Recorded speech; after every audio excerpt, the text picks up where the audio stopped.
ವಿನಾಯಕ್ ಪಟ್ಗಾರ್, ಆಪ್ತ ಸಮಾಲೋಚಕರು, ತಾಲೂಕು ಆಸ್ಪತ್ರೆ ಹೊನ್ನಾವರ, ಇವರಿಗೂ ಕೂಡ ಗೌರವಪೂರ್ವಕವಾಗಿ ವೇದಿಕೆಗೆ ಬರಮಾಡ್ಕೋತಾ ಇದ್ದೇವೆ. ಇಂದಿನ ಕಾರ್ಯಕ್ರಮದ ಘನ ಅಧ್ಯಕ್ಷತೆಯನ್ನು ವಹಿಸಿರುವಂತಹ ನಮ್ಮ ನೆಚ್ಚಿನ ಪ್ರಾಚಾರ್ಯರಾದ ಪ್ರೊಫೆಸರ್ DL ಹೆಬ್ಬಾರವನ್ನು ಕೂಡ ಗೌರವಪೂರ್ವಕವಾಗಿ ವೇದಿಕೆಗೆ ಬರಮಾಡ್ಕೋತಾ ಇದ್ದೇವೆ. ಅದೇ ರೀತಿ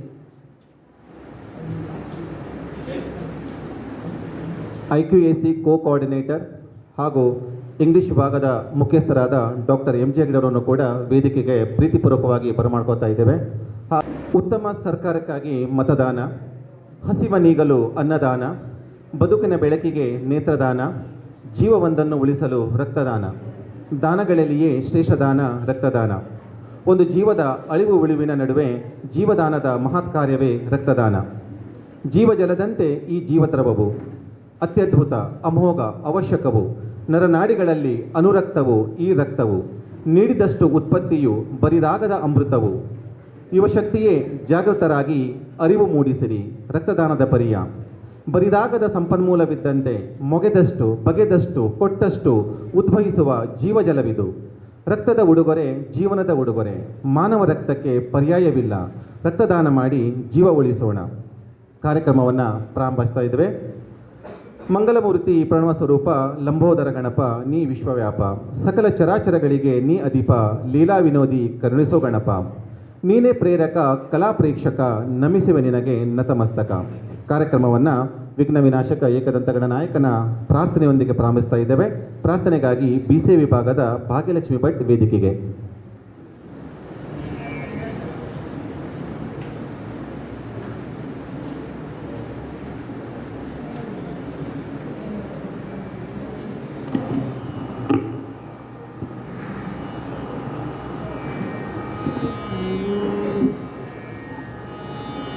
ಗಣಪತಿಯನ್ನ ಪಾಲಿಸೋ ಗಂಭೀರ. ಗಣಪತಿಯನ್ನ ಪಾಲಿಸೋ ಗಂಭೀರ. ಪಾರ್ವತಿ ನಂದನ ಸುಂದರ ವದನ. ಪಾರ್ವತಿ ನಂದನ ಸುಂದರ ವದನ. ಸರ್ವಾದಿ ಸುರ ಪ್ರಿಯ ಶಿರಬಾ ಗುವೆನ. ಸರ್ವಾದಿ ಸುರ ಪ್ರಿಯ ಶಿರಬಾಗುವೆನ. ಗಣಪತಿಯನ್ನ ಪಾಲಿಸೋ ಗಂಭೀರ. ಗಣಪತಿಯನ್ನ ಪಾಲಿಸೋ ಗಂಭೀರ. ಆದಿವಂದಿತ ನೀನು ಮೋದ ಭಕ್ತರಿಗಿತ್ತು. ಆದಿವಂದಿತ ನೀನು ಮೋದ ಭಕ್ತರಿಗಿತ್ತು. ಮಾಧವನಲ್ಲಿ ಮನ ಸದಾ ನಿಲ್ಲಿಸುನಿ. ಮಾಧವನಲ್ಲಿ ಮನ ಸದಾ ನಿಲ್ಲಿಸುನಿ. ಮಾಧವನಲ್ಲಿ ಮನ ಸದಾ ನಿಲ್ಲಿಸುನಿ. ಗಣಪತಿಯನ್ನ ಪಾಲಿಸೋ ಗಂಭೀರ. ಗಣಪತಿಯನ್ನ ಪಾಲಿಸೋ ಗಂಭೀರ. ಪಂಕಜಯನ ಶ್ರೀ ವೆಂಕಟ ವಿಠಲನೆ. ಪಂಕಜಯನ ಶ್ರೀ ವೆಂಕಟ ವಿಠಲನೆ. ಕಿಂಕರನೆ ನಿಸಯ್ಯ ಶಂಕರ ತನಯನೆ. ಕಿಂಕರನೆ ನಿಸಯ್ಯ ಶಂಕರ ತನಯನೆ. ಕಿಂಕರನೆ ನಿಸಯ್ಯ ಶಂಕರ ತನಯನೆ. ಕಿಂಕರನೆ ನಿಸಯ್ಯ ಶಂಕರ ತನಯನೆ. ಗಣಪತಿಯನ್ನ ಪಾಲಿಸೋ ಗಂಭೀರ. ಗಣಪತಿಯನ್ನ ಪಾಲಿಸೋ ಗಂಭೀರ. ಗಣಪತಿಯನ್ನ ಪಾಲಿಸೋ ಗಂಭೀರ.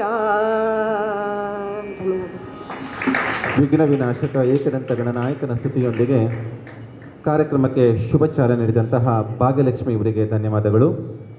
ಸ್ವಾಗತ ಪದದ ರೂಪ ಬಲು ವಿಸ್ತಾರ. ಅದರಲ್ಲಡಗಿದೆ ಪ್ರೀತಿ ಪ್ರೇಮ ಮಮಕಾರ. ಆಗಂತುಕರಿಗೆ ಕರಜೋಡಿಸಿ ಮಾಡುವ ನಮಸ್ಕಾರ. ಅದರೆದುರು ನಿಲ್ಲದು ಹರಿನಿಗರ್ಪಿಸುವ ಆಹಾರ. ವೇದಿಕೆಯಲ್ಲಿ ಉಪಸ್ಥಿತಿರುವಂತಹ ಎಲ್ಲ ಗಣ್ಯಮೇರರನ್ನು ಸ್ವಾಗತಿಸಲಿಕ್ಕೆ ಡಾಕ್ಟರ್ MJ ಹೆಗ್ಡೆರವರಲ್ಲಿ ವಿನಂತಿಸ್ಕೊಳ್ತಾ ಇದ್ದೇವೆ. ಎಲ್ರಿಗೂ ನಮಸ್ಕಾರ. ಇವತ್ತು ಕಾಲೇಜಿನ ಯೂತ್ ರೆಡ್ ಕ್ರಾಸ್ ಘಟಕ ಹಾಗೂ ಯೂನಿಯನ್ ಇವುಗಳ ಸಂಯುಕ್ತ ಆಶ್ರಯದಲ್ಲಿ NSS, NCC ಈ ಎಲ್ಲ ಘಟಕಗಳ ಸಹಕಾರದೊಂದಿಗೆ ನಾವು ಇವತ್ತು ರಕ್ತದಾನ ಶಿಬಿರವನ್ನು ಆಯೋಜಿಸಿದ್ದೇವೆ. ಈ ಶಿಬಿರಕ್ಕೆ ಸಂಪನ್ಮೂಲ ವ್ಯಕ್ತಿಗಳಾಗಿ ಡಾಕ್ಟರ್ ಶಿವಾನಂದ ಹೆಗಡೆಯವರು ಆಗಮಿಸಿದ್ದಾರೆ. ಡಾಕ್ಟರ್ ಶಿವಾನಂದ ಹೆಗಡೆಯವರು ನಮ್ಮ ತಾಲೂಕಿನವರೇ, ಇಲ್ಲಿಯ ತಾಲೂಕಿನ ಕಡತೋಕ ಗ್ರಾಮದವರು. ಭಾಳ ವಿದ್ಯಾರ್ಥಿ ದೆಸೆಯಿಂದಲೇ ತುಂಬ ಇಂಟೆಲಿಜೆಂಟ್ ಆದಂಥ ಒಬ್ಬ ಸ್ಟೂಡೆಂಟ್ ಅವರು ನೆರೆಯ ಉಡುಪಿಯಲ್ಲಿ ಕೆಲ ಕಾಲ ತಮ್ಮ ವಿದ್ಯಾಭ್ಯಾಸವನ್ನು ಮಾಡಿದರು. ಆನಂತರ ಬೇರೆ ಬೇರೆ ಪ್ರತಿಷ್ಠಿತ ಕಾಲೇಜುಗಳಲ್ಲಿ ತಮ್ಮ ಶಿಕ್ಷಣವನ್ನು ಮುಗಿಸಿದ್ದಾರೆ. ಪ್ರಸ್ತುತ ಹೊನ್ನಾವರ ತಾಲೂಕು ಸರ್ಕಾರಿ ಆಸ್ಪತ್ರೆಯಲ್ಲಿ ಅವರು ಚರ್ಮರೋಗ ತಜ್ಞರಾಗಿ ಕೂಡ ಕೆಲಸ ಮಾಡ್ತಾ ಇದ್ದಾರೆ. ಅವರು ನಮ್ಮ ತಾಲೂಕು ಆಸ್ಪತ್ರೆಯ ವೈದ್ಯಾಧಿಕಾರಿಗಳು. ನಿಮಗೆಲ್ಲ ಗೊತ್ತಿದೆ, ನಾವು ಅನೇಕ ಸಂದರ್ಭದಲ್ಲಿ ಚರ್ಮಕ್ಕೆ ಹೆಚ್ಚಿನ ಮಹತ್ವವನ್ನು ಕೊಡೋದೇ ಇಲ್ಲ. ನಾನು ಒಂದು ಕಡೆ ಓದಿದ್ದೆ, ಚರ್ಮ ತುಂಬ ಮಹತ್ವದ್ದು ಮತ್ತು ದೇಹದ ಹೆಚ್ಚಿನ ಭಾಗವನ್ನು ಚರ್ಮ ವ್ಯಾಪಿಸಿದೆ. ಆದರೆ ಉಳಿದ ಅಂಗಗಳಿಗೆ ಕೊಡುವಷ್ಟು ಅನೇಕ ಸಂದರ್ಭದಲ್ಲಿ ಮಹತ್ವವನ್ನು ನಾವು ಚರ್ಮಕ್ಕೆ ಕೊಡುವುದಿಲ್ಲ ಎನ್ನುವುದನ್ನು, ಅಂಥ ಒಬ್ಬ ಬಹಳ ಮಹತ್ವದ ಒಂದು ನಮ್ಮ ದೇಹದ ಅಂಗದ ತಜ್ಞ ಡಾಕ್ಟರ್ ಇವರು. ಅವರು ಇಡೀ ಜಿಲ್ಲೆಯಲ್ಲಿ ಅವರಿಗೆ ಹೆಸರಿದೆ. ಅದನ್ನು ನಾನು ಅನೇಕ ಸಂದರ್ಭದಲ್ಲಿ ಕೇಳಿದ್ದೇನೆ. ಅಂಥ ಒಬ್ಬ ಪ್ರತಿಭಾನ್ವಿತ ಡಾಕ್ಟರು ನಮ್ಮ ಜೊತೆಗೆ ಇವತ್ತು ಇದ್ದಾರೆ. ಅವರು ಇವತ್ತು ಅವರ ವಿಷಯ ಅಲ್ಲದೆ ಹೋದರೂ ರಿಲೇಟೆಡ್ ಆದಂಥ ರಕ್ತದಾನದ ಮಹತ್ವದ ಬಗ್ಗೆ ಕೆಲವು ಮಾತುಗಳನ್ನು ನಮ್ಮ ವಿದ್ಯಾರ್ಥಿಗಳಿಗೆ ಹೇಳಲಿಕ್ಕಿದ್ದಾರೆ, ವಿದ್ಯಾರ್ಥಿಗಳಲ್ಲಿ ಅರಿವು ಮೂಡಿಸಲಿಕ್ಕಿದ್ದಾರೆ. ಅವರನ್ನು ನಾನು ಎಲ್ಲರ ಪರವಾಗಿ, ಮತ್ತು ಮತ್ತೊಂದು ವಿಷಯ ಹೇಳಬೇಕು, ಅವರು ಒಳ್ಳೆಯ ಯಕ್ಷಗಾನ ಕಲಾವಿದರು ಕೂಡ ಹೌದು. ಅವರನ್ನು ನಾನು ಎಲ್ಲರ ಪರವಾಗಿ ಆತ್ಮೀಯವಾಗಿ ಸ್ವಾಗತಿಸ್ತಾ ಇದ್ದೇನೆ. ಇನ್ನು ನಮ್ಮ ಎಲ್ಲ ಅನೇಕ ಕಾರ್ಯಕ್ರಮಗಳಿಗೆ ಹಿಂದಿನಿಂದಲೂ ಬೆಂಬಲ ನೀಡ್ತಾ ಬಂದಿರುವಂಥ ತಾಲೂಕು ಆಸ್ಪತ್ರೆಯ ಆಪ್ತ ಸಮಾಲೋಚಕರು ಆಗಿರುವಂಥ ಶ್ರೀಯುತ ವಿನಾಯಕ್ ಪಟಗಾರ್ ಅವರು ನಮ್ಮ ಜೊತೆಗಿದ್ದಾರೆ. ಅವರು ಕೂಡ ಎರಡು ಮಾತುಗಳನ್ನು ನಮ್ಮ ವಿದ್ಯಾರ್ಥಿಗಳನ್ನು ಉದ್ದೇಶಿಸಿ ಮಾತಾಡಲಿಕ್ಕಿದ್ದಾರೆ. ಅವರನ್ನು ಕೂಡ ಎಲ್ಲರ ಪರವಾಗಿ ನಾನು ಆತ್ಮೀಯವಾಗಿ ಸ್ವಾಗತಿಸ್ತಾ ಇದ್ದೇನೆ. ಇನ್ನು ನಮ್ಮವರೇ ಆದಂಥ ನಮ್ಮ ನೆಚ್ಚಿನ ಪ್ರಾಚಾರ್ಯರೂ ಆಗಿರುವಂಥ ಶ್ರೀಯುತ ಪ್ರೊಫೆಸರ್ DL ಹೆಬ್ಬಾರ್ ಅವರು ಇವತ್ತು ಕಾರ್ಯಕ್ರಮದ ಅಧ್ಯಕ್ಷತೆಯನ್ನು ವಹಿಸ್ತಾ ಇದ್ದಾರೆ. ಅವರನ್ನು ಕೂಡ ನಾನು ಎಲ್ಲರ ಪರವಾಗಿ ಆತ್ಮೀಯವಾಗಿ ಸ್ವಾಗತಿಸ್ತಾ ಇದ್ದೇನೆ. ಜೊತೆಗೆ ನಮ್ಮ ಉತ್ಸಾಹಿ ವಿದ್ಯಾರ್ಥಿ ಕಾರ್ಯದರ್ಶಿ ಕಾರ್ತಿಕ್ ಗೌಡ ವೇದಿಕೆಯ ಮೇಲಿದ್ದಾರೆ. ಅವರನ್ನು ಕೂಡ ನಾನು ಎಲ್ಲರ ಪರವಾಗಿ ಆತ್ಮೀಯವಾಗಿ ಸ್ವಾಗತಿಸ್ತೇನೆ. ಯೂನಿಯನ್ ಸಲಹೆಗಾರರಾದಂಥ ಡಾಕ್ಟರ್ ಸುರೇಶ್ ಎಸ್ ಅವರು ಬರ್ತಾರೆ ಇನ್ನು ಮುಂದೆ ಇಲ್ಲಿ. ಅವರನ್ನು ಕೂಡ ನಾನು ಎಲ್ಲರ ಪರವಾಗಿ ಆತ್ಮೀಯವಾಗಿ ಸ್ವಾಗತಿಸ್ತೇನೆ. ಜೊತೆಗೆ ಕಲಾ ವಿಭಾಗದ ಸಲಹೆಗಾರರಾದಂಥ ಶ್ರೀಯುತ ರಾಮನಾಥ್ ಭಟ್ ಅವರು ನಮ್ಮ ಜೊತೆಗಿದ್ದಾರೆ. ಅವರನ್ನು ನಾನು ಎಲ್ಲರ ಪರವಾಗಿ ಆತ್ಮೀಯವಾಗಿ ಸ್ವಾಗತಿಸ್ತೇನೆ. ಭಾಳ ಮುಖ್ಯವಾಗಿ ತಾಲೂಕು ಆಸ್ಪತ್ರೆಯ ಸಿಬ್ಬಂದಿಗಳು ನಮ್ಮ ಜೊತೆಗಿದ್ದಾರೆ. ಮುಂದೆ ಅವರು ಕೆಲವೊಬ್ಬರು ನಮ್ಮನ್ನು ಕೂಡ್ಕೊಳ್ಳಿಕ್ಕಿದ್ದಾರೆ ಅಲ್ಲಿ ತಾಲೂಕು ಆಸ್ಪತ್ರೆಯಲ್ಲಿ. ಉಮೇಶ್ ಅವರು ನಮ್ಮ ಜೊತೆಗಿದ್ದಾರೆ. ಅವರು ಪ್ರಯೋಗಾಲಯದ ಮೇಲ್ವಿಚಾರಕರು ಕೂಡ ಹೌದು. ಅವರನ್ನು ಕೂಡ ನಾನು ಎಲ್ಲರ ಪರವಾಗಿ ಆತ್ಮೀಯವಾಗಿ ಸ್ವಾಗತಿಸ್ತೇನೆ. ಮತ್ತು ನನ್ನೆಲ್ಲ ಪ್ರಾಧ್ಯಾಪಕರು ಹಾಗೂ ಶಿಕ್ಷಕೇತರ ಸಿಬ್ಬಂದಿ ಮಿತ್ರರನ್ನು ಎಲ್ಲರ ಪರವಾಗಿ ನಾನು ಆತ್ಮೀಯವಾಗಿ ಸ್ವಾಗತಿಸ್ತೇನೆ. ಜೊತೆಗೆ ಮಂಜುನಾಥ್ ಭಂಡಾರಿ ಅವರನ್ನು ಎಲ್ಲರ ಪರವಾಗಿ ಆತ್ಮೀಯವಾಗಿ ಸ್ವಾಗತಿಸ್ತೇನೆ. ಹಾಗೂ ಭಾಳ ಮುಖ್ಯವಾಗಿ ಎಲ್ಲ ತರಗತಿಯ ಕಾರ್ಯದರ್ಶಿಗಳು, ವರ್ಗ ಪ್ರತಿನಿಧಿಗಳು ಹಾಗೂ ವಿದ್ಯಾರ್ಥಿ ಮಿತ್ರರನ್ನು ಎಲ್ಲರ ಪರವಾಗಿ ಆತ್ಮೀಯವಾಗಿ ಸ್ವಾಗತಿಸ್ತಾ, ಮುಂದೆ ಇದೇ ಉತ್ಸಾಹವನ್ನು ರಕ್ತದಾನದಲ್ಲೂ ತೋರಿಸಬೇಕು ಅಂತ ಕೇಳ್ಕೊಳ್ತಾ ನನ್ನ ಮಾತನ್ನು ಮುಗಿಸ್ತೇನೆ. ನಮಸ್ಕಾರ. ಸರ್ವರನ್ನ ಪ್ರೀತಿಯಿಂದ ಸ್ವಾಗತಿಸಿದಂತಹ ಡಾಕ್ಟರ್ ಎಂ ಜೆ ಅವರಿಗೆ ಧನ್ಯವಾದಗಳು. ತಮಗೂ ಕೂಡ ಈ ಕಾರ್ಯಕ್ರಮಕ್ಕೆ ಸ್ವಾಗತವನ್ನು ಕೋರ್ತಾ ವೇದಿಕೆಯನ್ನು ಅಲಂಕರಿಸಿದಂಥ ಗಣ್ಯ ಮಹನೀಯರಿಗೆ ನಮ್ಮ ಪ್ರೀತಿ ಮತ್ತು ಗೌರವದ ದ್ಯೋತಕವಾಗಿ ಪುಷ್ಪ ಸಮರ್ಪಣೆ ಮಾಡುವಂಥ ಕಾರ್ಯಕ್ರಮ. ಇಂದಿನ ಕಾರ್ಯಕ್ರಮಕ್ಕೆ ಮುಖ್ಯ ಅತಿಥಿಗಳಾಗಿ ಆಗಮಿಸಿದಂಥ ಹೊನ್ನಾವರ ತಾಲೂಕಿನ ಪ್ರಸಿದ್ಧ ವೈದ್ಯರಾದಂಥ ಡಾಕ್ಟರ್ ಶಿವಾನಂದ ಹೆಗಡೆ ಅವರಿಗೆ ನಮ್ಮ ಉಪಪ್ರಾಚಾರ್ಯರಾದ ಡಾಕ್ಟರ್ ಜಿ ಎನ್ ಭಟ್ರು ಅವರು ಕೆಂಗುಲಾಬಿಯನ್ನು ನೀಡುವುದರ ಮುಖಾಂತರ ಅವರನ್ನು ಸ್ವಾಗತಿಸಬೇಕಂತ ಅವರಲ್ಲಿ ಕೇಳ್ಕೊತಾ ಇದ್ದೇವೆ. ಫುಲ್ಲಿ ಅದೇ ರೀತಿ ನಮ್ಮ ಇಂದಿನ ಕಾರ್ಯಕ್ರಮದ ಇನ್ನೋರ್ವ ಅತಿಥಿಗಳಾದಂತಹ ಶ್ರೀ ವಿನಾಯಕ್ ಪಟ್ಕಾರ್ರವರು ವೇದಿಕೆಯಲ್ಲಿ ಉಪಸ್ಥಿತರಿದ್ದಾರೆ. ಅವರಿಗೆ ಪುಷ್ಪಗುಚ್ಛ ನೀಡುವುದರ ಮೂಲಕ ಸ್ವಾಗತಿಸಬೇಕಂತ ಪ್ರೊಫೆಸರ್ ನಾಗರಾಜ್ ಹೆಗಡೆ ಅವರಲ್ಲಿ ವಿನಂತಿಸ್ಕೊಳ್ತಾ ಇದ್ದೇವೆ.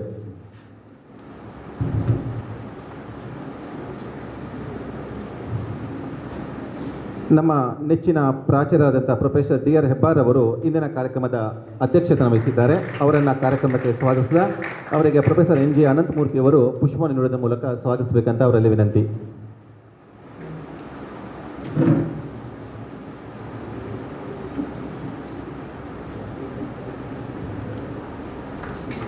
IQAC coordinator doctor M J Hegde ಅವರು ವೇದಿಕೆಯಲ್ಲಿ ಉಪಸ್ಥಿತರಿದ್ದಾರೆ. ಅವರಿಗೂ ಕೂಡ ಪುಷ್ಪ ನೀಡುವುದರ ಮೂಲಕ ಸ್ವಾಗತಿಸ್ತಾ ಇದ್ದೇವೆ. ಪ್ರೊಫೆಸರ್ ಪ್ರಶಾಂತ್ ಹೆಗಡೆ ಅವರು ಅವರಿಗೆ ಪುಷ್ಪ ನೀಡುವುದರ ಮೂಲಕ ಸ್ವಾಗತಿಸಬೇಕಂತ ಅವರಲ್ಲಿ ವಿನಂತಿ.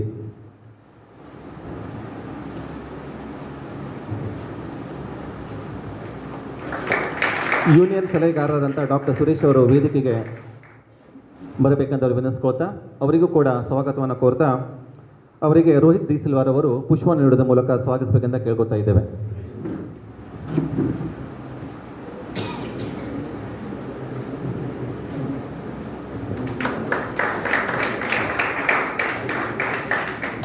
ವಿದ್ಯಾರ್ಥಿ ಪ್ರತಿನಿಧಿ ಕುಮಾರ್ ಕಾರ್ತಿಕ್ ಗೌಡರವರು ವೇದಿಕೆ ಉಪಸ್ಥಿತರಿದ್ದಾರೆ. ಅವರಿಗೂ ಕೂಡ ಸ್ವಾಗತವನ್ನು ಕೋರ್ತಾ ಸಂತೋಷ್ ಮೆಣಸಿಗೆ ಅವರಿಗೆ ಪುಷ್ಪ ನೀಡುವುದರ ಮೂಲಕ ಅವರನ್ನು ಸ್ವಾಗತಿಸಬೇಕಂತ ಕೇಳ್ಕೊತಾ ಇದ್ದೇವೆ.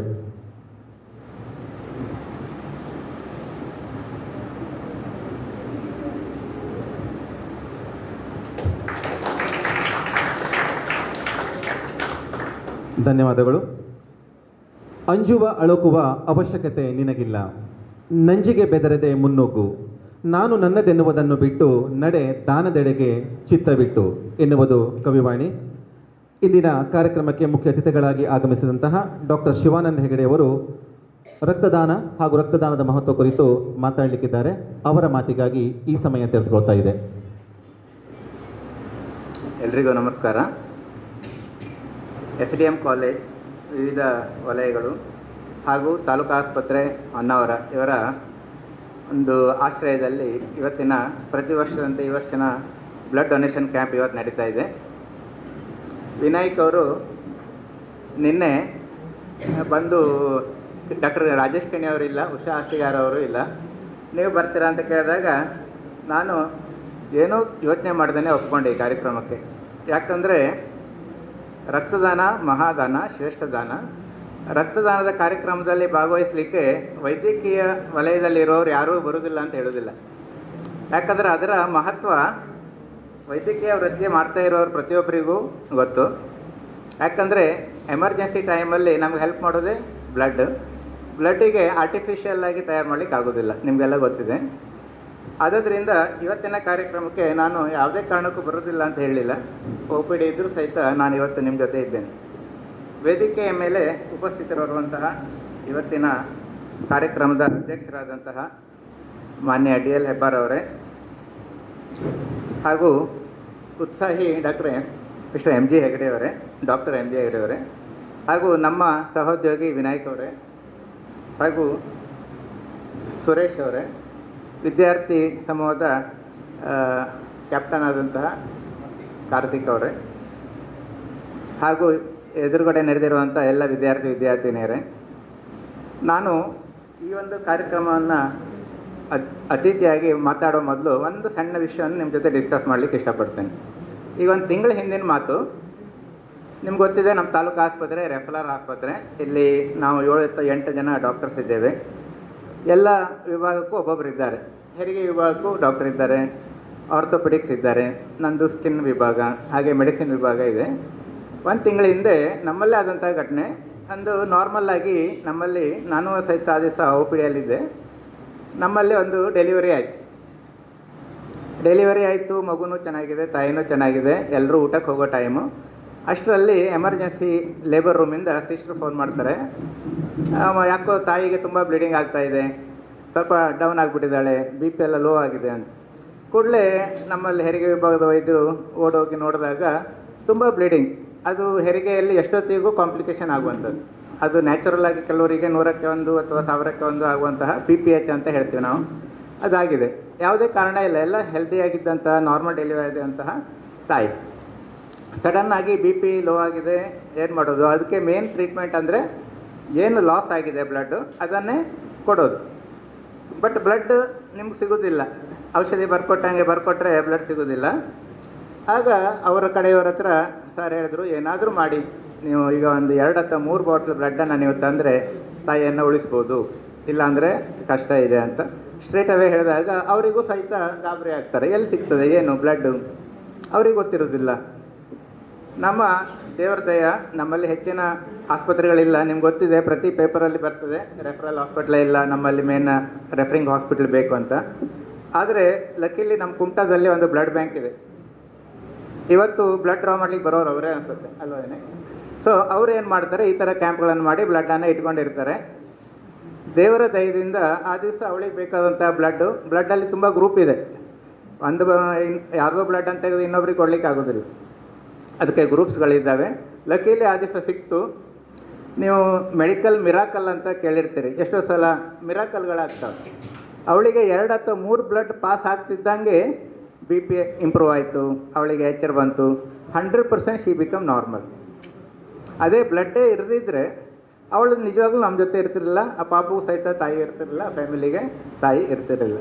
ಈ ಥರ ಇಂಪಾರ್ಟೆನ್ಸ್ ಇರುವಂಥ ಬ್ಲಡ್ಡನ್ನು ಆರ್ಟಿಫಿಷಿಯಲ್ ಆಗಿ ತಯಾರು ಮಾಡಲಿಕ್ಕೆ ಇನ್ನೂ ಸಹಿತ ವಿಜ್ಞಾನಿಗಳ ಹತ್ರ ಆಗಲಿಲ್ಲ. ಅದಕ್ಕಾಗಿ ಬ್ಲಡ್ ಡೊನೇಷನ್ ಮಾಡಿದರೆ, ನಾವು ಸರ್ ಹೇಳಿದಾಗೆ ತುಂಬ ಥರ ದಾನಗಳನ್ನು ಹೇಳಿದರು, ಅದೇ ಥರ ರಕ್ತದಾನವೂ ಸಹಿತ ಮಹಾಶ್ರೇಷ್ಠ. ನಮ್ಮ ಸೋಷಿಯಲ್ ರೆಸ್ಪಾನ್ಸಿಬಿಲಿಟಿ ಅಂತ ಏನಿರ್ತದೆ ಅದು ಫುಲ್ಫಿಲ್ ಆಗುತ್ತೆ ರಕ್ತದಾನ ಮಾಡಿದರೆ. ರಕ್ತದಾನದ ಕಾರ್ಯಕ್ರಮವನ್ನು ಎಲ್ಲರೂ ರಕ್ತ ಕೊಡ್ಬೋದಾ, ರಕ್ತ ಕೊಟ್ಟರೆ ಏನಾದರೂ ತೊಂದರೆ ಆಗುತ್ತಾ, ಈ ಥರ ತುಂಬ ಕ್ವೆಶನ್ಸ್ಗಳು ಯಂಗ್ ಜನ್ರೇಷನಲ್ಲಿ ಅಥವಾ ನಮ್ಮಲ್ಲೂ ಸಹಿತ ಇರ್ತದೆ. ನಾವು ಆ್ಯಕ್ಚುಲಿ ಬ್ಲಡ್ ರಿಲೇಟೆಡ್ ಕಾಯಿಲೆಗಳನ್ನು ನೋಡಲ್ಲ, ಚರ್ಮ ರೋಗಕ್ಕೆ ನೋಡ್ತೀವಿ, ಆದರೂ ಸಹಿತ ನಮಗೂ ಎಷ್ಟೋ ಸಲ ಡೌಟ್ಗಳು ಇರ್ತವೆ. ನಿನ್ನೆ ಅವರು ರಕ್ತದಾನದ ಬಗ್ಗೆ ಮಾತಾಡಿ ಅಂತ ಹೇಳಿದಾಗ ನಾನು ಸಹಿತ ಕೆಲವೊಂದು ಕ್ವೆಶ್ಚನೇರ್ಗಳನ್ನು ರೆಡಿ ಮಾಡಿದ್ದೀನಿ. ಕೆಲವೊಂದು ಕ್ವೆಶ್ಚನೇರ್ಸ್ ನನಗೂ ಬರುವಂಥ ಕ್ವೆಶನ್ಸ್ ಅವು. ರಕ್ತದಾನ ಮಾಡೋದ್ರಿಂದ ಏನು ಲಾಭ? ನಾವು ರಕ್ತ ಕೊಟ್ಟೋಕ್ಕೆ ನಮಗೇನು ಲಾಭ? ಎಷ್ಟೋ ಸಲ ಎಷ್ಟೋ ದಾನಗಳನ್ನು ಮಾಡಿದ್ರೆ ನಮಗೂ ಲಾಭ ಇರ್ತದೆ. ಅದೇ ಥರ ರಕ್ತದಾನ ಮಾಡಿದಾಗ ಏನು ಲಾಭ ಆಗ್ತದೆ? ನೀವು ಗಿಡಗಳನ್ನು ನೋಡಿರ್ಬೋದು, ಮರಗಳ ಮನೆಯಲ್ಲಿ ಇರ್ತವೆ, ಫ್ರೂಟ್ಸ್ ಗಿಡಗಳೇ ಇರ್ತವೆ. ನಾವು ಅದನ್ನು ಪ್ರೂನಿಂಗ್ ಅಂತ ಮಾಡ್ತೇವೆ, ಗೊತ್ತಿದೆಯಾ? ಪ್ರೂನಿಂಗ್ ಅಂದರೆ ನಿಮ್ಗೆ ಐಡಿಯಾ ಇದೆಯಾ? ಗಿಡಗಳನ್ನು ಕಟಿಂಗ್ ಮಾಡ್ತವೆ. ಕಟಿಂಗ್ ಮಾಡಿದ ಕೂಡಲೇ ನೆಕ್ಸ್ಟ್ 1 ಮಂತಲ್ಲಿ ತುಂಬ ಕೊಂಬೆಗಳು ಬರ್ತವೆ, ಇದು ಫುಲ್ ಸ್ಪ್ರೌಟ್ ಆಗುತ್ತೆ, ಹೊಸ ಕೊಂಬೆಗಳು ಬರ್ತವೆ, ಅವಕ್ಕೆ ಫ್ರೂಟಿಂಗ್ ಆಗುತ್ತೆ. ಅದನ್ನು ನಾವು ನ್ಯಾಚುರಲ್ ಫಿನಾಮಿನಾದಲ್ಲಿ ನೋಡ್ತೀವಿ. ಅದೇ ಥರ ನಾವು ರಕ್ತವನ್ನು ಕೊಡೋದ್ರಿಂದ ನಮ್ಮಲ್ಲಿ ಹೊಸದ ರಕ್ತ ತಯಾರಾಗ್ತದೆ. ನ್ಯೂ ಪ್ಲೇಟ್ಲೆಟ್ಸ್ ಇರ್ಬೋದು, ಹಿಮೋಗ್ಲೋಬಿನ್ ಇರ್ಬೋದು, ಇಂಪ್ರೂವ್ ಆಗ್ತದೆ, ರಕ್ತ ಫ್ರೆಶ್ ಆಗ್ತದೆ, ನಮ್ಮಲ್ಲಿ ಹೊಸ ಉತ್ಸಾಹ ಬರ್ತದೆ. ಇದು ಸೈಂಟಿಫಿಕಲಿ ಪ್ರೂವ್ಡ್. ಜೊತೆಗೆ ಎಷ್ಟೋ ಜನರಿಗೆ ಒಂದು ಪಾಲಿಸೈಥೆಮಿಯಾ ವಿರಾ ಅಂತ ಒಂದು ಕಾಯಿಲೆ ಇದೆ.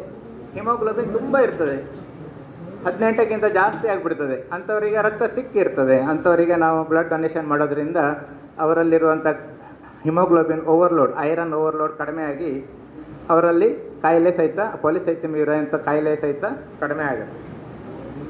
ಕೊಲೆಸ್ಟ್ರಾಲು, ಫ್ಯಾಟು ಜಾಸ್ತಿ ಇರುವಂಥವರು ಬ್ಲಡ್ಡನ್ನು ಡೊನೇಟ್ ಮಾಡ್ತಾ ಇದ್ದರೆ ಅವರಲ್ಲಿ ಕೊಲೆಸ್ಟ್ರಾಲ್ ಲೆವೆಲ್ಲು ಕಡಿಮೆ ಆಗುತ್ತೆ. ಹೀಗೆ ರಕ್ತ ದಾನ ಮಾಡೋದ್ರಿಂದ ನಮಗೊಂದೇ ಲಾಭ ಅಲ್ಲ, ಪೇಷಂಟಿಗೊಂದೇ ಲಾಭ ಅಲ್ಲ, ವೈದ್ಯಕೀಯ ವೃತ್ತಿಯಲ್ಲಿ ಇರೋರಿಗೊಂದೇ ಲಾಭ ಅಲ್ಲ, ಅದನ್ನು ಕೊಟ್ಟಂಥ ವ್ಯಕ್ತಿ ಸಹಿತ ಲಾಭ ಇರ್ತದೆ. ಒಟ್ಟಾರೆ ಹೇಳೋದಾದರೆ ಮರು ಚೈತನ್ಯ ನಮ್ಮಲ್ಲಿ ಬರ್ತದೆ ಬ್ಲಡ್ ಡೊನೇಷನ್ ಮಾಡಿದಾಗ, ನಾವು ಮತ್ತು ಫ್ರೆಶ್ ಆಗ್ತೇವೆ. ರಕ್ತದಾನ ಹೀಗೆ ಹೋಗಿ ಕೊಟ್ಟುಬಿಟ್ರೆ ಆಗ್ತದೆ? ಯಾರು ಬೇಕಾದ್ರೂ ಕೊಡ್ಬೋದಾ? ನೆಕ್ಸ್ಟ್ ಕ್ವೆಶನ್ ಇರ್ತದೆ. ಯಾರು ಬೇಕಾದ್ರೂ ಕೊಡ್ಬೋದಾ ರಕ್ತವನ್ನು? ಹೆಚ್ಚಾಗಿ 18ರಿಂದ 60 ವರ್ಷದ ವಯಸ್ಸಿನವರು, ಯಾವುದೇ ಕಾಯಿಲೆ ಇಲ್ಲದಿದ್ದವರು ಯಾರು ಸಹಿತ ರಕ್ತವನ್ನು ಕೊಡ್ಬೋದು. ನಾವು ಅದಕ್ಕೆ ಕೆಲವೊಂದು ಟೆಸ್ಟ್ಗಳನ್ನು ಮಾಡಿಸ್ತೇವೆ, ರಕ್ತದ ಪರೀಕ್ಷೆಗಳನ್ನು ಮಾಡಿಸ್ತೇವೆ. ಈಗ ಒಬ್ಬರು ರಕ್ತವನ್ನು ಮತ್ತೊಬ್ಬರಿಗೆ ಕೊಡುವಾಗ ಸ್ಟ್ರೇಟ್ ಅವೇ ರಕ್ತ ಕೊಡಲಿಕ್ಕೆ ಆಗೋದಿಲ್ಲ. ಎಷ್ಟೋ ಜನರಿಗೆ ಎಷ್ಟೊಂದು ಕಾಯಿಲೆಗಳು, ಹಿಡನ್ ಕಾಯಿಲೆಗಳು ಇರ್ತವೆ, ಅವ್ರಿಗೆ ಗೊತ್ತಿರೋದಿಲ್ಲ. ಅದನ್ನೆಲ್ಲವೂ ಸಹಿತ ನಾವು ಟೆಸ್ಟ್ ಮಾಡ್ತೇವೆ. ನಿಮಗೆ ಫ್ರೀಯಾಗಿ ಚೆಕಪ್ ಸಹಿತ ಆಗತ್ತೆ.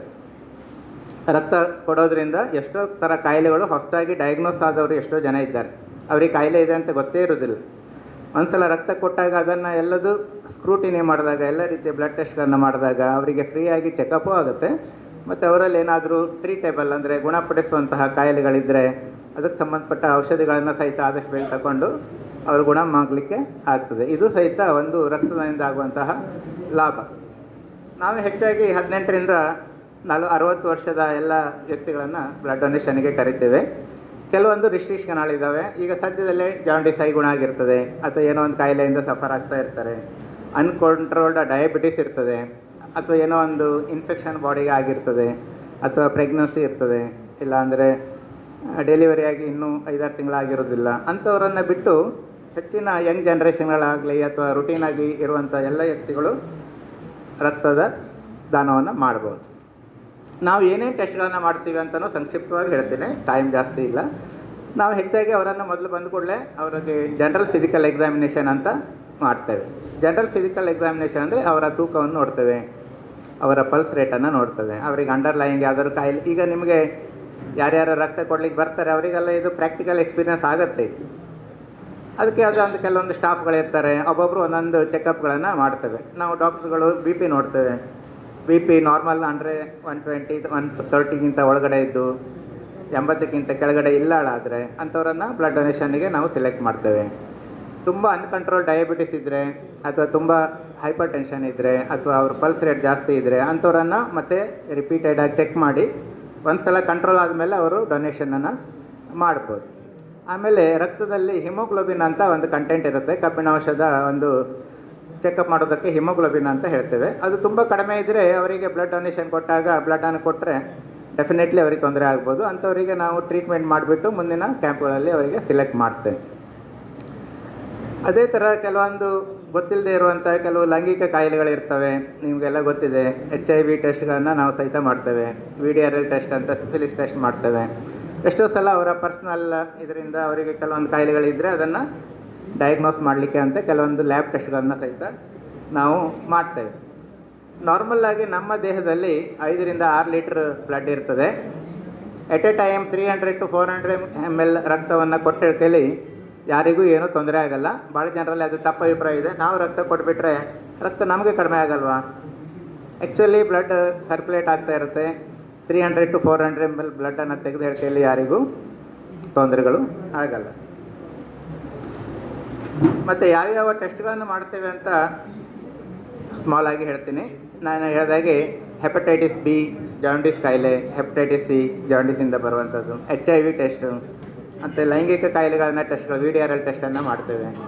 ಮಲೇರಿಯಾ ಟೆಸ್ಟ್ಗಳನ್ನು ಮಾಡ್ತೇವೆ. ರಕ್ತದಲ್ಲಿ ತುಂಬ ಗ್ರೂಪ್ಗಳಿದ್ದಾವೆ, A B C ಅಂತೆಲ್ಲ ಗ್ರೂಪ್ಗಳಿದ್ದಾವೆ. ಅದನ್ನು AB ಮತ್ತು ಕೆಲವೊಂದು ಬಾಂಬೆ ಗ್ರೂಪು, ಈ ಥರ ತುಂಬ ಥರ ಗ್ರೂಪ್ಗಳಿದ್ದಾವೆ. ಅದನ್ನು ನಾವು ಟೆಸ್ಟ್ಗಳನ್ನು ಮಾಡ್ತೇವೆ. ಈಗಾಗಲೇ ಯಾರ್ಯಾರು ರಕ್ತದಾನ ಮಾಡಬಾರ್ದು ಅಂತ ಒಂದು ಕ್ವೆಶ್ಚನ್ ನಾನು ಕೇಳಿದೆ. ಅನಾರೋಗ್ಯ ಇದ್ದಾಗ ರಕ್ತದಾನ ಮಾಡಬಾರ್ದು. ಅನಾರೋಗ್ಯ ಅಂದರೆ ಯಾವುದೇ ರೀತಿ ಇರ್ಬೋದು. ತುಂಬ ಸಿಕ್ಕಿರುವಂಥವ್ರ ಹತ್ರ ನಾವು ಬ್ಲಡ್ಡನ್ನು ತಗೊಳ್ಳಲ್ಲ. ಕೆಲವೊಂದು ಡ್ರಗ್ ಅಡಿಕ್ಟ್ಸ್ ಇರ್ತಾರೆ, ಮಾದಕ ದ್ರವ್ಯಗಳನ್ನು, ಈಗಂತೂ ತುಂಬ ಜನ ಅದಕ್ಕೆ ಸಫರ್ ಆಗ್ತಾ ಇದ್ದಾರೆ. ಆಲ್ಕೋಹಾಲ್ ಇರ್ಬೋದು, ಮಾದಕ ದ್ರವ್ಯ ಇರ್ಬೋದು, ಅದನ್ನು ಸೇವಿಸುವವರ ಹತ್ರ ನಾವು ಬ್ಲಡ್ ಡೊನೇಷನನ್ನು ತಗೊಳ್ಳಲ್ಲ. ಲೇಡೀಸ್ಗಳಲ್ಲಿ ಪೀರಿಯಡ್ಸ್ ಆದಾಗ, ಹಾರ್ಮೋನಲ್ ಚೇಂಜಸ್ ಆದಾಗ, ಅವರಲ್ಲಿ ಮೆನ್ಸ್ಟ್ರುಯೇಷನ್ ಆದಾಗ, ಫೀಡಿಂಗ್ ಮಾಡ್ತಾ ಇರುವಾಗ, ಪ್ರೆಗ್ನೆನ್ಸಿಯಲ್ಲಿ ನಾವು ಬ್ಲಡ್ ಡೊನೇಷನನ್ನು ಮಾಡಲ್ಲ. ಯಾವುದಾದ್ರೂ ವ್ಯಾಕ್ಸಿನ್ಗಳನ್ನು ಕೊಟ್ಟಿರ್ತಾರೆ, ಹೆಪಟೈಟಿಸ್ B ವ್ಯಾಕ್ಸಿನ್ ಕೊಟ್ಟಿರ್ತಾರೆ, ಅಲ್ಲ ಪೋಲಿಯೋ ವ್ಯಾಕ್ಸಿನ್ಗಳನ್ನು ತೊಗೊಂಡಿರ್ತಾರೆ, ಅಂಥವರಲ್ಲಿ ನಾವು ಸಹಿತ ಬ್ಲಡ್ ಡೊನೇಷನನ್ನು ಮಾಡಿಕೊಡೋದು. ನಮ್ಮ ಕಡೆ ಈಗ ತುಂಬ ಕಡಿಮೆ ಮಲೇರಿಯಾ ಕಾಯಿಲೆಗಳು ನಮ್ಮಲ್ಲಿ ಅಷ್ಟಿಲ್ಲ. ಈಗ ನಾರ್ತ್ ಕರ್ನಾಟಕ ಕಡೆ ಹೋದರೆ ತುಂಬ ಮಲೇರಿಯಾ ಕೇಸ್ಗಳಿರ್ತವೆ. ಅಂಥವರಲ್ಲಿ ಮಲೇರಿಯಾ ರೋಗಾಣು ಬ್ಲಡ್ಡಲ್ಲೇ ಇರೋದ್ರಿಂದ ಅವರು ಟ್ರೀಟ್ಮೆಂಟ್ ಮಾಡಿ 3ರಿಂದ 4 ವಾರ ಅವರ ಬ್ಲಡ್ಡನ್ನು ನಾವು ತಗೊಳ್ಳಲ್ಲ. ಕೆಲವೊಂದು ಮೇಜರ್ ಸರ್ಜರೀಸ್ ಆಗಿರ್ತವೆ, ಅಂಥವರು ಬ್ಲಡ್ ಡೊನೇಷನ್ ಮಾಡಲಿಕ್ಕೆ ಬಂದರೆ ಅವರನ್ನು ನಾವು ನಂತರದ ದಿನಗಳಲ್ಲಿ ಬರಲಿಕ್ಕೆ ಹೇಳ್ತೇವೆ. ಇದೇ ತಿರಿ ಸಣ್ಣ ಜ್ವರ ಬರ್ತಾ ಇರೋರು, ವೇಟ್ ಲಾಸ್ ಇರೋರು, ಅವರನ್ನು ಎಲ್ಲ ರೀತಿಯ ಟೆಸ್ಟ್ಗಳನ್ನು ಮಾಡಿ ನೆಕ್ಸ್ಟಿನ ರಕ್ತದಾನ ಶಿಬಿರಕ್ಕೆ ಅವರನ್ನು ಕರೀಬೋದು. ಇವತ್ತಿನ ಕಾರ್ಯಕ್ರಮದಲ್ಲಿ ಬ್ರೀಫಾಗಿ ನಾನು ರಕ್ತದಾನದ ಬಗ್ಗೆ ಹೇಳಿದೆ. ಇನ್ನು ಡೀಟೇಲ್ಸ್ ಆಗಿ ಏನಾದರೂ ಬೇಕಿದ್ದರೆ ಸಂಬಂಧಪಟ್ಟ ಆಸ್ಪತ್ರೆಗೆ ಬಂದಾಗ ನಮ್ಮಲ್ಲಿ ಲ್ಯಾಬೊರೇಟರಿ ಇದೆ, ನೆಪ್ಕೋ ಅಂತ ಟ್ಯಾಪ್ಕೋ ಅಂತ ಒಂದು ಡಿವಿಷನ್ನೇ ಇದೆ. ಅದು ಬ್ಲಡ್ ಡೊನೇಷನ್ ರಿಲೇಟೆಡ್ ಕ್ವೆಶ್ಚನ್ಗಳಿಗೆಲ್ಲ ಆನ್ಸರ್ ಮಾಡಲಿಕ್ಕೆ ವಿನಾಯಕ್ ಅವರು ಯಾವಾಗಲೂ ಇರ್ತಾರೆ, ಆಪ್ತ ಸಮಾಲೋಚಕರು. ಅವರನ್ನು ಭೇಟಿ ಆಗ್ಬೋದು. ಪ್ರಾಕ್ಟಿಕಲ್ ಎಕ್ಸ್ಪೀರಿಯನ್ಸನ್ನು ತಗೊಳ್ಳಿಕ್ಕೆ ನೀವೆಲ್ಲರೂ ಹೆಚ್ಚಾಗಿ ಇವತ್ತಿನ ಕ್ಯಾಂಪಿಗೆ ಬನ್ನಿ ಅಂತ ಹೇಳ್ತಾ, ಇನ್ನೂ ಏನಾದರೂ ಡೌಟ್ಗಳಿದ್ದರೆ ಆಸ್ಪತ್ರೆ ಬಂದಾಗ ನಮ್ಮನ್ನು ಯಾವಾಗಲೂ ಬಂದು ಭೇಟಿ ಆಗ್ಬೋದು ಅಂತ ಹೇಳ್ತಾ ನನ್ನೆರಡು ಮಾತುಗಳನ್ನು ಮುಗಿಸ್ತೇನೆ. ರಕ್ತದಾನವು ನಿಮಗೆ ಏನನ್ನು ವೆಚ್ಚ ಮಾಡುವುದಿಲ್ಲ, ಆದರೆ ಅದು ಅಗತ್ಯವಿರುವ ಯಾರಿಗಾದರೂ ಜಗತ್ತನ್ನು ಅರ್ಥೈಸಬಲ್ಲದು ಎಂದು ರಕ್ತದಾನದ ಅರಿವು ಹಾಗೂ ಮಹತ್ವದ ಕುರಿತು ಮಾತನಾಡಿದಂಥ ಹೊನ್ನಾವರದ ಸರ್ಕಾರಿ ಆಸ್ಪತ್ರೆಯ ವೈದ್ಯರಾದಂಥ ಡಾಕ್ಟರ್ ಶಿವಾನಂದ ಹೆಗಡೆ ಅವರಿಗೆ ಧನ್ಯವಾದಗಳು. ಇಂದಿನ ಕಾರ್ಯಕ್ರಮದಲ್ಲಿ ಉಪಸ್ಥಿತಿರುವ ಇನ್ನೋರ್ವ ಅತಿಥಿಗಳಾದಂತಹ ಶ್ರೀ ವಿನಾಯಕ್ ಪಟ್ಕಾರ್ ಅವರ ಮಾತಿಗಾಗಿ ಈ ಕ್ಷಣ ತೆಗೆದುಕೊಳ್ತಾ ಇದೆ.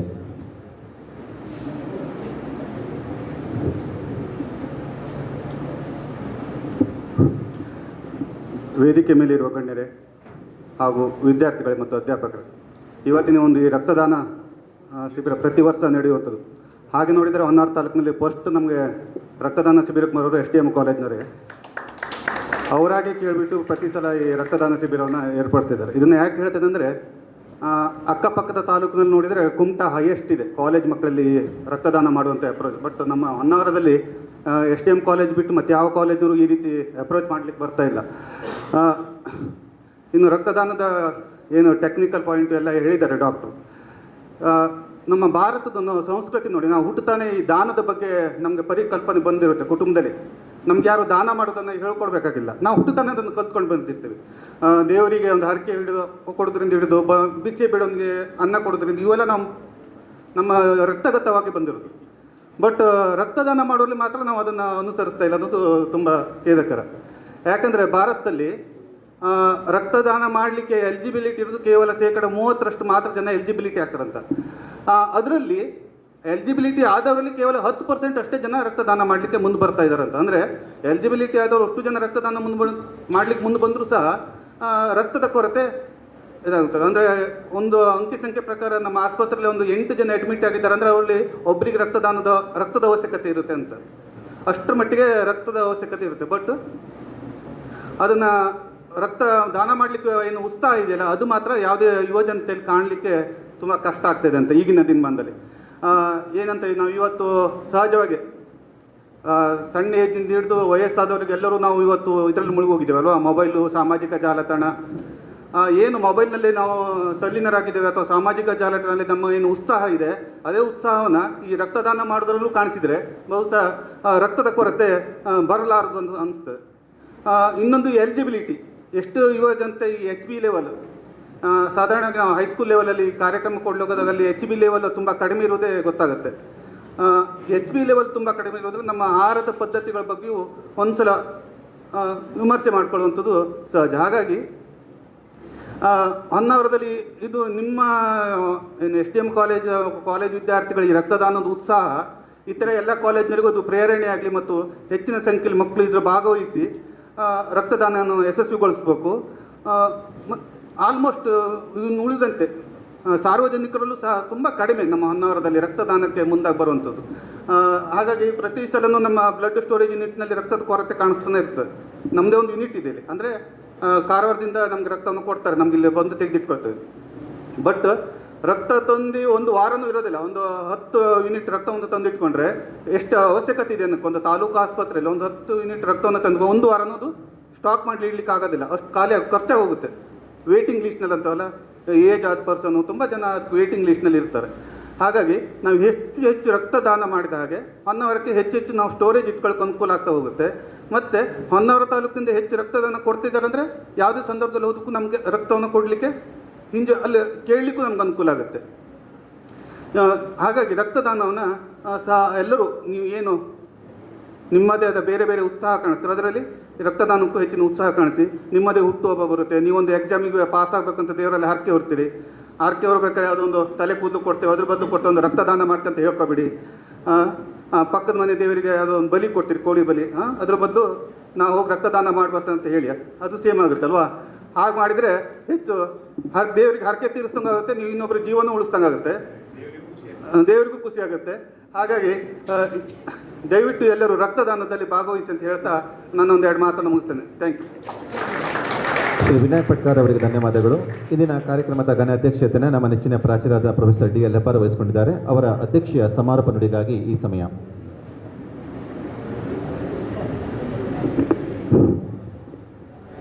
ಈ ಶುಭ ಮುಂಜಾನೆ ಕಾರ್ಯಕ್ರಮದಲ್ಲಿ ವೇದಿಕೆಯಲ್ಲಿ ಉಪಸ್ಥಿತರಂಥ ಇವತ್ತಿನ ಮುಖ್ಯ ಅತಿಥಿಗಳಾಗಿ ಆಗಮಿಸಿದಂಥ ವೈದ್ಯಾಧಿಕಾರಿಗಳಂಥ ಡಾಕ್ಟರ್ ಶಿವಾನಂದ ಹೆಗಡೆಯವರೇ, ಕಲೀಗ್ಸ್ ಡಾಕ್ಟರ್ ಎಂ ಜೆ ಹೆಗಡೆಯವರೇ, ಡಾಕ್ಟರ್ ಸುರೇಶ್ ಅವರೇ, ಇನ್ನೋರ್ವ ಆಪ್ತ ಸಮಾಲೋಚಕರಂಥ ವಿನಾಯಕ್ ಪಟ್ಕಾರ್ರವರೇ, ಉತ್ಸಾಹಿ ಕಾರ್ತಿಕ್ ಗೌಡ್ರವರೇ, ವಿದ್ಯಾರ್ಥಿ ಪ್ರತಿನಿಧಿಯಾಗಿ ನಮ್ಮ ವೇದಿಕೆ ನಿಮ್ಮೆಲ್ಲರ ಪ್ರತಿನಿಧಿಯಾಗಿ ವೇದಿಕೆ ಮೇಲಿದ್ದಾರೆ. ವೇದಿಕೆ ಮುಂಭಾಗದಲ್ಲಿರುವಂಥ ಉಪಪ್ರಾಚಾರ್ಯ ಡಾಕ್ಟರ್ ಜಿ ಎನ್ ಭಟ್ರವರೇ, ನನ್ನೆಲ್ಲ ಸಹೋದ್ಯೋಗಿ ಮಿತ್ರರೇ, ಪ್ರೀತಿಯ ವಿದ್ಯಾರ್ಥಿನಿಯರೇ, ಆಗಲೇ 2 ಜನ ಮುಖಂಡರು ಡಾಕ್ಟರ್ ಶಿವಾನಂದ ಹೆಗಡೆಯವರು ಹಾಗೆಯೇ ವಿನಾಯಕ್ ಪಟ್ಕಾರ್ ಅವರು ರಕ್ತದಾನದ ಬಗ್ಗೆ, ಅದರ ಮಹತ್ವದ ಬಗ್ಗೆ ಸಂಕ್ಷಿಪ್ತವಾಗಿ ತಮಗೆಲ್ಲ ತಿಳಿಸಿದ್ದಾರೆ. ಈಗ ನೀವು ಪ್ರಾಕ್ಟಿಕಲ್ ಆಗಿ ರಕ್ತದಾನ ಶಿಬಿರದಲ್ಲಿ ಭಾಗವಹಿಸೋದು ಮಾತ್ರ ಬಾಕಿ ಇದೆ. ರಕ್ತದಾನ ಅನ್ನುವಂಥದ್ದು ಜೀವ ಉಳಿಸುವುದ ಕಾರಣಕ್ಕಾಗಿ ಅತ್ಯಂತ ಮಹತ್ವದ ದಾನ ಅನ್ನುವುದಾಗಿ 2 ಮುಖಂಡರು ಕೂಡ ಹೇಳ್ತಾ ಇದ್ರು. ಒಬ್ಬ ರಕ್ತದಾನ ಮಾಡುವುದರಿಂದ ಅಂದಾಜು ಸಮೀಕ್ಷೆ ಮಾಡಲಾಗ್ತದೆ 3 ಜನರ ಜೀವ ಉಳಿಸಬಹುದಾಗಿದೆ ಎನ್ನುವುದಾಗಿ ನಾವು ತಿಳಿದುಕೊಳ್ತೇವೆ. ಕಾರಣ ಅಂತಂದರೆ ನಾವು ನಮ್ಮಲ್ಲಿರುವಂಥ ರಕ್ತದಲ್ಲಿ ವಿಶೇಷವಾಗಿ ಬೇರೆ ಬೇರೆ ಆ ಕೆಂಪು ರಕ್ತ ಕಣ ಇರ್ತದೆ, ಪ್ಲಾಟಿಲೇಟ್ಗಳಿರ್ತವಂತೆ, ಪ್ಲಾಸ್ಮಾ ಇರ್ತದೆ. ಹಾಗಾಗಿ ಇವೆಲ್ಲವುಗಳು ಕೂಡ ಯಾವುದಾದ್ರೂ ರೋಗಿಗಳಿಗೆ ಅದು ಹೆಲ್ಪ್ ಆಗ್ತದೆ. ಪ್ಲಾಸ್ಮಾ ಕೊರತೆ ಇರ್ತದೆ, ಹೆಮೋಗ್ಲೋಬಿನ್ ಕೊರತೆ ಇರ್ತದೆ, ಆ ಕಾರಣಕ್ಕಾಗಿ ಟೋಟಲಿ ರಕ್ತದ ಕೊರತೆಯೇ ಇರ್ತದೆ. ನೀವು ರಕ್ತದಾನ ಮಾಡುವುದರಿಂದ 3 ಜೀವಗಳನ್ನು ಉಳಿಸಲಿಕ್ಕೆ ಅದು ಸಾಧ್ಯವಾಗ್ತದೆ ಅನ್ನುವಂಥದ್ದು. ಆ ರಕ್ತದಾನದಿಂದ ಏನೆಲ್ಲ ಮಹತ್ವ ಇರ್ತದೆ, ಏನೆಲ್ಲ ಅನುಕೂಲತೆಗಳಾಗ್ತದೆ ಅನ್ನುವಂಥದ್ದನ್ನು ಡಾಕ್ಟರ್ ಶಿವಾನಂದ ಹೆಗಡೆಯವರು ಆಗಲೇ ಹೇಳಿದರು ನಿಮಗೆ. ನಮ್ಮ ಆರೋಗ್ಯವೇ ಸುಧಾರಣೆ ಆಗಲಿಕ್ಕೆ ಕಾರಣವಾಗ್ತದೆ. ರಕ್ತದಾನದ ಮೂಲಕವಾಗಿ ನಮ್ಮ ಆರೋಗ್ಯ ಸುಧಾರಣೆ ಆಗ್ತದೆ. ಕಾರಣ ಸಮೀಕ್ಷೆ ಹೇಳ್ತದೆ, ಪ್ರತಿ ವ್ಯಕ್ತಿಯು ಕೂಡ 56 ದಿವಸಗಳಿಗೆ ಒಮ್ಮೆ, ಅಂದರೆ 3 ತಿಂಗಳಲ್ಲಿ ಒಟ್ಟಾರೆಯಾಗಿ 56 ದಿವಸದಲ್ಲಿ ಅಥವಾ ವರ್ಷದಲ್ಲಿ 6 ಸಲ ರಕ್ತದಾನ ಮಾಡ್ಬೋದು ಅನ್ನೋದಾಗಿ ವೈಜ್ಞಾನಿಕ ಲಿಟ್ರೇಚರ್ ಅದಕ್ಕೆ ಸೂಚಿಸ್ತಾ ಇದೆ. ಹಾಗಾಗಿ ಅಷ್ಟು ನಿಮ್ಮ ಬ್ಲಡ್ ಮತ್ತು ಪ್ಯೂರಿಫೈ ಆಗಲಿಕ್ಕೆ ಕಾರಣವಾಗ್ತದೆ. ನಮ್ಮ ದೇಹದಲ್ಲಿರುವಂಥ ಕೊಲೆಸ್ಟ್ರಾಲ್ಗಳ ಪ್ರಮಾಣ ಕಡಿಮೆ ಆಗ್ತದೆ ಬೊಜ್ಜು ಇರುವಂಥವರಿಗೆ. ಆ ಕಾರಣಕ್ಕಾಗಿ ಹಾರ್ಟ್ ಡಿಸೀಸ್ ಬರುವಂಥದ್ದು ಕಡಿಮೆ ಆಗ್ತದೆ ಅನ್ನುವಂಥದ್ದು ಕೂಡ ಇದರಿಂದ ಕಂಡು ಬರ್ತಾ ಇದೆ.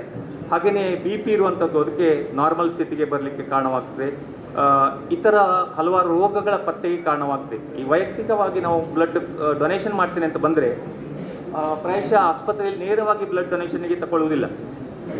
ಅಥವಾ ನಾವು ಫಿಲ್ಮ್ಸ್ಗಳಲ್ಲಿ ನೋಡುವ ಹಾಗೆ ತಾಯಿಗೆ ಮಗನೇ ಬ್ಲಡ್ ಕೊಡುವಂಥದ್ದು, ಅಥವಾ ಆಕ್ಸಿಡೆಂಟ್ ಆದಾಗೆ ಮತ್ತೊಬ್ಬನು ನೇರವಾಗಿ ಬ್ಲಡ್ ಕೊಡುವಂಥದ್ದು, ಅಂಥದ್ದು ಕ್ರಮ ಇಲ್ಲ. ಬಹುತೇಕ ಫಿಲ್ಮ್ನಲ್ಲಿ ಕ್ಯೂರಿಯಾಸಿಟಿ ಕ್ರಿಯೇಟ್ ಮಾಡುವ ಸಲುವಾಗಿ ಮಾತ್ರ ಒಬ್ಬನಿಂದ ಇನ್ನೊಬ್ಬನಿಗೆ ನೇರವಾಗಿ ಬ್ಲಡ್ಡನ್ನು ಟ್ರಾನ್ಸ್ಪ್ಲೇಟೇಷನ್ ಮಾಡ್ತಾರೆ. ಆದರೆ ಒಬ್ಬರಿಂದ ಸಂಗ್ರಹಿಸಿ ಅದನ್ನು ಸಂಸ್ಕರಣ ಮಾಡಿ ಆ ಸಂಸ್ಕರಣ ಘಟಕದಲ್ಲಿ ಕೇಂದ್ರೀಕೃತವಾದಂಥ ಬ್ಲಡ್ಡನ್ನು ಮಾತ್ರ ಇನ್ನೊಬ್ಬ ಅಗತ್ಯ ಇರುವಂಥ ರೋಗಿಗೆ ಕೊಡಲಿಕ್ಕೆ ಅದು ವೈಜ್ಞಾನಿಕವಾಗಿ ಸಾಧ್ಯವಾಗ್ತದೆ ಅನ್ನುವಂಥದ್ದು. ನಮ್ಮ ದೇಶದಲ್ಲಿ ಆಗಲೇ ಹೇಳಿದ್ರು, ರಕ್ತದಾನ ಮಾಡುವಂಥವರು ವಾಲಂಟ್ರಿಯಾಗಿ ಮುಂದೆ ಬರುವಂಥ 37% ವಿನಾಯಕ್ ಪಟ್ಕಾರ್ ಅವರು ಅದನ್ನು ಪ್ರಸ್ತಾಪ ಮಾಡಿದರು. 37% ಜನ ರಕ್ತದಾನ ಮಾಡಲಿಕ್ಕೆ ಮುಂದೆ ಬರ್ತಾರಂತೆ. ಆದರೆ ಇದರಲ್ಲಿ ಕೇವಲ 10% ಮಾತ್ರ ಪ್ರತಿ ವರ್ಷ ರಕ್ತದಾನ ಮಾಡ್ತಾರೆ. ಪ್ರತಿ ವರ್ಷ ವ್ಯಕ್ತಿ ರಕ್ತದಾನ ಮಾಡುವುದರಿಂದ ಒಮ್ಮೆ ಮಾತ್ರ ಅಲ್ಲ, 4-6 ಸಲ ಆಗಲೇ ಗರಿಷ್ಠ ಅಂದರೆ 6 ಸಲ ರಕ್ತದಾನವನ್ನು ವ್ಯಕ್ತಿಯೊಬ್ಬ ಮಾಡಬಹುದಾಗಿದೆ. ನಮ್ಮದಲ್ಲಿ ಸುಭಾಷಿತ ಒಂದು ಹೇಳ್ತದೆ, ಅನ್ನದಾನ ಪರಂದಾನ ಅನ್ನೋದು, ವಿದ್ಯಾದಾನ ಮತಪರ, ಅನ್ನೇನ ಕ್ಷಣಿಕ ತೃಪ್ತಿ ಯಾವ ಜೀವಂಚ ವಿದ್ಯೆ ಅನ್ನುವುದಾಗಿ. ಅನ್ನದಾನ ಶ್ರೇಷ್ಠವಾದಂಥ ದಾನ, ಅದಕ್ಕಿಂತ ಶ್ರೇಷ್ಠವಾದದ್ದು ವಿದ್ಯಾದಾನ ಅನ್ನುವಂಥದ್ದು. ಯಾಕೆಂದರೆ ವಿದ್ಯಾದಾನ ಮತಪರ, ಯಾಕೆಂತಂದರೆ ಅನ್ನೇನ ಕ್ಷಣಿಕ ತೃಪ್ತಿ, ಅನ್ನ ಕ್ಷಣಿಕವಂತ ತೃಪ್ತಿ ನೀಡ್ತದೆ, ವಿದ್ಯೆ ಜೀವನ ಪರ್ಯಂತವಂತ ತೃಪ್ತಿಯನ್ನು ನೀಡ್ತದೆ. ಅದಕ್ಕಿಂತ ಮಿಗಿಲಾದದ್ದು, ಅದಕ್ಕಿಂತ ಶ್ರೇಷ್ಠವಾದದ್ದು. ಕಾರಣ ಜೀವ ಇದ್ರೆ ಮಾತ್ರ ಇವೆಲ್ಲವುಗಳು ಆಗ್ತಲ್ಲ. ಅನ್ನದಾನ ಮಾಡಲಿಕ್ಕೆ ಬರ್ತದೆ, ಇತರ ದಾನಗಳನ್ನು ಕೂಡ ಮಾಡಲಿಕ್ಕೆ ಬರ್ತದೆ. ಹಾಗಾಗಿ ಜೀವವನ್ನೇ ರಕ್ಷಿಸುವಂಥ ರಕ್ತದಾನ ಸರ್ವಶ್ರೇಷ್ಠವಾದಂಥ ದಾನ ಅನ್ನುವಂಥದ್ದು ಈ ಸಂದರ್ಭದಲ್ಲಿ ಅಭಿಪ್ರಾಯ ಪಡ್ತೇನೆ ನಾನು.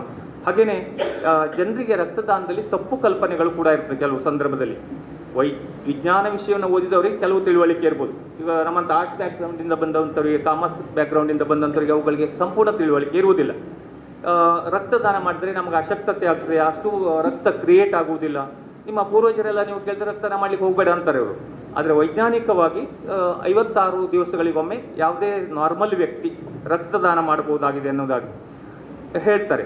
ಲಾಸ್ಟ್ ಇಯರ್ ನಾನು ಕೂಡ ಖುದ್ದು ರಕ್ತದಾನಕ್ಕೆ ಹೋಗಿದ್ದೆ. ವಯಸ್ಸೆಷ್ಟು ಅಂತ ಕೇಳಿದ್ರು, 55 ದಾಟೋಯ್ತು ಅಂತ ಹೇಳಿದೆ. ಈಗ 60 ಸಮೀಪ ಬಂತು ಹೇಳಿದ್ರೆ, ಈಗ ರಕ್ತದಾನ ಮಾಡಲಿ ನೀವು ಒಂದೊಂದು ಸಲ ವಿಚಾರ ಮಾಡಿ ಅಂತಾರೆ. ನಾನು ಕೀನ್ಲಿ ಇಂಟ್ರೆಸ್ಟೆಡ್ ಟು ಡೊನೇಟ್ ಬ್ಲಡ್. ಈಗ ಬಹಳ ಉತ್ಸಾಹ ಇದೆ ನನಗೆ ಕೂಡ. ನಮ್ಮ ಲಯನ್ಸ್ ಕ್ಲಬ್ನಿಂದ ಬಹುತೇಕ 10 ಸಲ ನಾವು ಬ್ಲಡ್ ಡೊನೇಷನ್ ಮಾಡಿದ್ದೇವೆ. ವಿವಿಧ ಒಕೇಶನ್ನಲ್ಲಿ ಬ್ಲಡ್ ಡೊನೇಷನ್ ಮಾಡ್ತೇವೆ. ನಿಮಗೆ ಗೊತ್ತಾಗ್ತದೆ, ಈಗ ನಿಮ್ಮ ಹಲವಾರು ಜನರನ್ನೇ ವೆಹಿಕಲ್ಗಳ ಮೂಲಕವಾಗಿ ಸರ್ಕಾರಿ ಆಸ್ಪತ್ರೆಗೆ ಕರ್ಕೊಂಡು ಹೋಗ್ತಾರೆ, ನಿಮ್ಗೆ ಚೆಕಪ್ ಮಾಡ್ತಾರೆ. ಮತ್ತು 50% ಹೆಚ್ಚು ವಾಪಸ್ ಬರ್ತೀರಿ ನೀವು. ಈಗ ಸೂಕ್ತವಾಗಿಲ್ಲ, ನಿಮ್ಮದು ಹಿಮೋಗ್ಲೋಬಿನ್ ಕಡಿಮೆ ಇದೆ. ವಿಶೇಷವಾಗಿ ನಮ್ಮ ವಿದ್ಯಾರ್ಥಿನಿಯರು ಊಟ ಮಾಡೋದಿಲ್ಲ, ತಿಂಡಿ ಸರಿ ತಿನ್ನುವುದಿಲ್ಲ. ಹಾಗಾಗಿ ನಿಮಗೆ ಹಿಮೋಗ್ಲೋಬಿನ್ ಭಾಳ ಜನರು ನೋಡಿದ್ರೆ ರಕ್ತವೇ ಇಲ್ಲ ಬಾಡಿಯಲ್ಲಿ. ಸೊ ಆ ಕಾರಣ ರಕ್ತ ಸಾಕಷ್ಟು ಇದ್ದಾಗ ಮಾತ್ರ ದಾನ ಮಾಡಲಿಕ್ಕೆ ಸಾಧ್ಯವಾಗ್ತದೆ. ನೀವು ಹೋಗಿ ಚೆಕ್ ಮಾಡಿಸ್ಕೊಳ್ಳಿ ಒಮ್ಮೆ. ಎಲ್ಲರ ಬ್ಲಡ್ಡನ್ನು ಕೂಡ ಅಲ್ಲಿ ತೆಗೆಯುವುದಿಲ್ಲ. ಯಾರು ಬ್ಲಡ್ ತೆಗೆಯಲಿಕ್ಕೆ ಅನುಕೂಲ ಇದೆ ಅಂಥವ್ರನ್ನ ಮಾತ್ರ ಬಹುತೇಕ ನಾರ್ಮಲ್ ಹ್ಯೂಮನ್ ಬಾಡಿಯಲ್ಲಿ 5 ಲೀಟರ್ ರಕ್ತ ಇದೆ ಅಂತ ಹೇಳ್ತಾರೆ ಡಾಕ್ಟರ್, ಗೊತ್ತಿದೆ ಅದು. 5 ಲೀಟರ್ ಅಥವಾ 1.2 1.5 ಗ್ಯಾಲನ್ಗಳಷ್ಟು ರಕ್ತ ನಾರ್ಮಲ್ ಬಾಡಿಯಲ್ಲಿ ಇರ್ತದಂತೆ. ಅದರಲ್ಲಿ 400ರಿಂದ 500 ml ಮಾತ್ರ ದಾನ ಮಾಡ್ಬೋದು. ನೀವು ಹೋದ ತಕ್ಷಣ ಚಂಬುಗಟ್ಟಲೆ ರಕ್ತ ತೆಗುವುದಿಲ್ಲ, ಯಾರು ಲೀಟರ್ ಗಟ್ಟಲೆ ತೆಗುವುದಿಲ್ಲ. 400ರಿಂದ 500 ml ಮಾತ್ರ ರಕ್ತವನ್ನು ತೆಗೆದುಕೊಳ್ತಾರೆ. ನಮ್ಮ ವಿದ್ಯಾರ್ಥಿಗಳು ಗಮನಿಸಬೇಕು, ಯಾಕಂತಂದರೆ ವಿವಿಧ ಬ್ಲಡ್ ಗ್ರೂಪ್ನಲ್ಲಿ ಎಲ್ಲ ಪ್ರಕಾರದ ಬ್ಲಡ್ ಗ್ರೂಪ್ಗಳು ಹೇರಳವಾಗಿ ಸಿಗುವುದಿಲ್ಲ. ಅದರಲ್ಲಿ AB ನೆಗೆಟಿವ್ ಬ್ಲಡ್ ಗ್ರೂಪು ತೀರಾ ಕಡಿಮೆ ಇದೆ. ಕೇವಲ 1% ಬ್ಲಡ್ ಲಭ್ಯತೆ ಇದೆ AB ನೆಗೆಟಿವ್ ಅನ್ನುವಂಥದ್ದು. AB ಪಾಸಿಟಿವ್ ಅನ್ನುವಂಥದ್ದು ಸುಮಾರು 2% ಇರ್ತಾ ಇದೆ. ಹಾಗಾಗಿ B ನೆಗೆಟಿವ್ ಅನ್ನುವಂಥದ್ದು 3% ಬ್ಲಡ್ ಗ್ರೂಪ್ ಇರ್ತಾ ಇದೆ. ಈ ಕಾರಣಕ್ಕಾಗಿ ಅಂತ ರ್ಯಾರ್ ಗ್ರೂಪ್ ಇರ್ತಾ ಇದ್ರೆ ನೀವು ಅದನ್ನು ದಾನ ಮಾಡ್ತಾ ಇದ್ರೆ ಹಲವು ಜನರಿಗೆ ಅದು ಅನುಕೂಲವಾಗ್ತದೆ. ನಾನು ಕೇಳಿಕೊಳ್ಳುವುದಿಷ್ಟೇ, ನಮ್ಮಲ್ಲಿ 950ಕ್ಕಿಂತ ಹೆಚ್ಚು ವಿದ್ಯಾರ್ಥಿಗಳು ಈಗ ಅಡ್ಮಿಷನ್ ಮಾಡಿದ್ದಾರೆ. ಈಗಾಗಲೇ PG ಅಡ್ಮಿಷನ್ ಇನ್ನೂ ನಡೀತಾ ಇದೆ. 1000ಕ್ಕಿಂತ ಹೆಚ್ಚು ವಿದ್ಯಾರ್ಥಿಗಳು ಒಟ್ಟು ಈ ಮಹಾವಿದ್ಯಾಲಯ ಪದವಿ ಕಾಲೇಜಲ್ಲೇ ಇದ್ದಾರೆ. ಎಲ್ಲ ವಿದ್ಯಾರ್ಥಿಗಳು ಹೋಗಿ ರಕ್ತ ನಿಮ್ಮ ತಪಾಸಣೆ ಮಾಡಿಕೊಳ್ಳಿ. ಮತ್ತು ಯಾರೆಲ್ಲ ಸಾಧ್ಯವಿದೆ ಅವರು ರಕ್ತದಾನ ಮಾಡುವುದರ ಮೂಲಕವಾಗಿ ಸಮಾಜಕ್ಕೆ ಈ ಹಂತದಲ್ಲಿ ನೀವು ಕೊಡುಗೆ ನೀಡಿದಾಗ ಆಗ್ತದೆ. ಆಗಲೇ ಹೇಳಿದಾಗೆ ರಕ್ತದಾನ ಮಹಾದಾನವಾಗಿರುವ ಕಾರಣಕ್ಕಾಗಿ ಈ ದಾನದ ಪ್ರಕ್ರಿಯೆಯಲ್ಲಿ ತಾವೆಲ್ಲ ಸಕ್ರಿಯವಾಗಿ ಭಾಗವಹಿಸಿ ಅಂತ ಕೇಳ್ತಾ ನನ್ನ ಮಾತನ್ನು ಮುಗಿಸ್ತೇನೆ. ನಮಸ್ಕಾರ. ಜೀವಗಳನ್ನು ಉಳಿಸಲು ನೀವು ವೈದ್ಯರಾಗಬೇಕಿಲ್ಲ, ರಕ್ತದಾನ ಮಾಡಿ ಬೇರೊಬ್ಬರ ಜೀವನದಲ್ಲಿ ನಾಯಕರಾಗಿ. ರಕ್ತದಾನ, ಅದರ ಪ್ರಯೋಜನ ಹಾಗೂ ಪ್ರಾಮುಖ್ಯತೆ ಕುರಿತು ಮಾತನಾಡಿದಂತಹ ಡಾಕ್ಟರ್ DL ಹೆಬ್ಬಾರ್ ಅವರಿಗೆ ಧನ್ಯವಾದಗಳು. ಇದೀಗ ಕಾರ್ಯಕ್ರಮದ ಅಂತಿಮ ಘಟ್ಟ ವಂದನಾರ್ಪಣೆ. ಯೂನಿಯನ್ ಸಲಹೆಗಾರರಾದಂತಹ ಡಾಕ್ಟರ್ ಸುರೇಶ್ ಎಸ್ ಅವರು ಈ ಕಾರ್ಯಕ್ರಮವನ್ನು ನಡೆಸಬೇಕೆಂದು ಕೇಳಿಕೊಳ್ಳುತ್ತೇವೆ. ನಮಸ್ಕಾರ.